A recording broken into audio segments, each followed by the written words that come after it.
তোর বাসায় ঢুকতে না দিলে, তোর বাসায় শুইতে না দিলে আমি কই থেকে আসছি? আমার বাপের যোগ্যতা আছে তোর বাসায় ঢুকার? তুই তোরে কেন চোস আমারে? তোমাকে আমি কোথায় ডেকে আনছি দেখ। তোরে না মামলা তুলবি না তুই কস? তোরে না মামলা তুলবি না তুই? প্রিন্স মামুন এবার লাইলাকে ছেড়ে অন্য আরেক টিকটকার মেয়েকে ধরেছে, তা আপনারা এই স্ক্রিনে দেখতে পাচ্ছেন।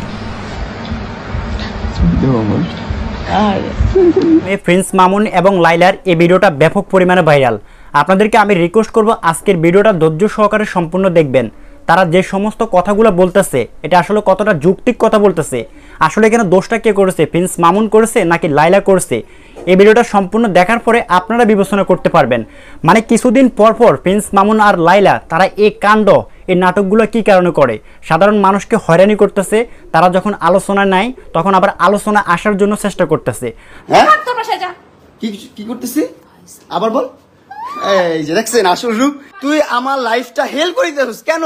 তোর মতো 50 বছর মহিলা বুড়ি কতটা নির্লজ্জ, কতটা বেহায়া। এই দেখেন ব্ল্যাকমেল করছে কত। এই দেখেন হাত দেখেন, ওর হাত দেখেন, হাত কাইটা ক্রিমিনাল জানোয়ারের কোথাকার। এই যে চাকু নিয়ে, ওর সাথে কোনো সম্পর্ক নাই, কিচ্ছু নাই, তারপরও কিছু করতে পারবো না, কোথাও যেতে পারবো না, কোনো কিছু করতে পারবো না।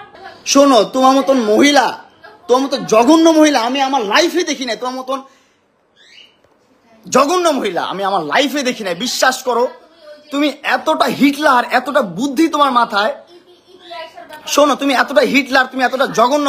চুপ থাকো, আমার কথা শোনো। তুমি বাংলাদেশের আইন কতটা জঘন্য হইলে এর মতো একটা মহিলা ধর্ষণ মামলা আমাকে দিতে পারে? 50 বছরের একটা মহিলা আমাকে ধর্ষণ মামলা দিচ্ছে। তাকে কিভাবে ধর্ষণ হয়? তোকে কিভাবে ধর্ষণ হয় সেটা তুই কোর্টে যে প্রমাণ করিস। মানে প্রিন্স মামুন যেভাবে কথা বলতেছে প্রশাসনকে উদ্দেশ্য করে, মানে প্রশাসন কি করতেছে?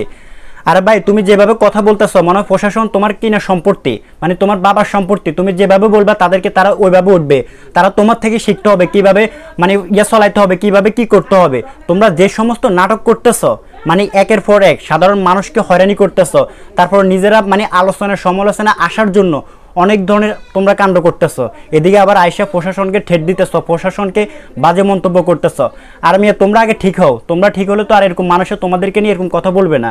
আজকে ঠিক আছে, লাইলা যদি তোমাকে ডাকার পর ওইখানে সুন্দর করে তুমি কথা বলতা।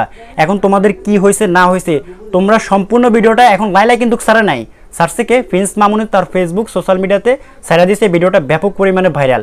এখন সবাই এই ভিডিওটা নিয়ে যে যার মতন পারতেছে, ইউটিউব বলেন, ফেসবুক বলেন, টিকটক বলেন, সব জায়গায় মানে সব জায়গাতে একদম আপলোড করে দিতেছে। লাইলা নাকি তার বিরুদ্ধে 5টা মামলা করেছে। 5টা যদি মামলা করেও রাখে তাহলে আমি প্রশাসনের দৃষ্টিতে আসলে কিছু কথা বলতে চাই, মানে কিভাবে মানে সে এখনো মুক্ত আকাশে থাকে। তারপরে আপনার তো একটু ভয় থাকার দরকার, কারণ লাইলা আপনার বিরুদ্ধে মামলা করেছে। এখন লাইলার সাথে আপনার মানে সুন্দর মধুর কণ্ঠে কথা বলবেন, তার সাথে অনেক ভালো বিহেভ করবেন। এখন যে সেখানে দেখা যাচ্ছে আপনার তার বাড়িতে গিয়ে তাকে যেভাবে মানে অপমান করতেছেন, যেভাবে কথা বলতেছেন, এগুলো কে বা সহ্য করবে?